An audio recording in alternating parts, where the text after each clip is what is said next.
క్రీస్తుకు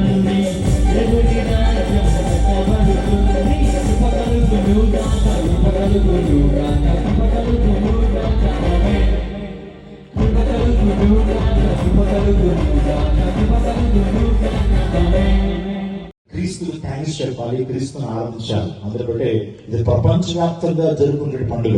ఒక జాతి వారికి మాత్రమే కాదు, ఒక కులస్తులు మాత్రమే కాదు, ఒక మతస్థులు మాత్రమే కాదు, ప్రతి ఒక్కరికి సంబంధించినటువంటి పండుగ అని ఖచ్చితంగా చెప్పచ్చు. యేసుక్రీస్తు ప్రభు జన్మ కాలం 2 భాగాలుగా విభజించింది. చూడండి, ఒక మాట నేను చెప్పాలి. ఏదైనా సర్వ మానవాళికి కూడా యేసుక్రీస్తు ప్రభు ద్వారా ఉనికి వచ్చింది, ఎగ్జిస్టెన్స్. యేసుక్రీస్తు ప్రభు ద్వారా మాత్రమే ప్రతి వ్యక్తి కూడా జీవాన్ని కలిగి జీవిస్తున్నాడు. మీరు అపోస్తుల కార్యం 17వ అధ్యాయాన్ని జాగ్రత్తగా చదివితే ఒక చరిత్ర చెప్తాను, చాలా జాగ్రత్తగా వినండి. అపోస్తులుడు పౌలు అనేటువంటి గొప్ప దైవజనుడు మనందరికి తెలుసు. ఒకప్పుడు ఆయన నాస్తికుడిగా మాటలో చెప్పారు.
స్వస్థపరచును మన వ్యాధులన్నీ తీసి అందరూ పాడదాం.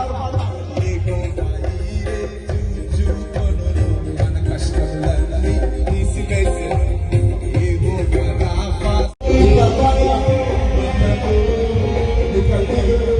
అసలు గడచిన కాలం దాచిన దేవుడు ముందున్న కాలం గడచిన కాలం దాచిన దేవుడు ముందున్న కాలం నా దుఃఖ దినములు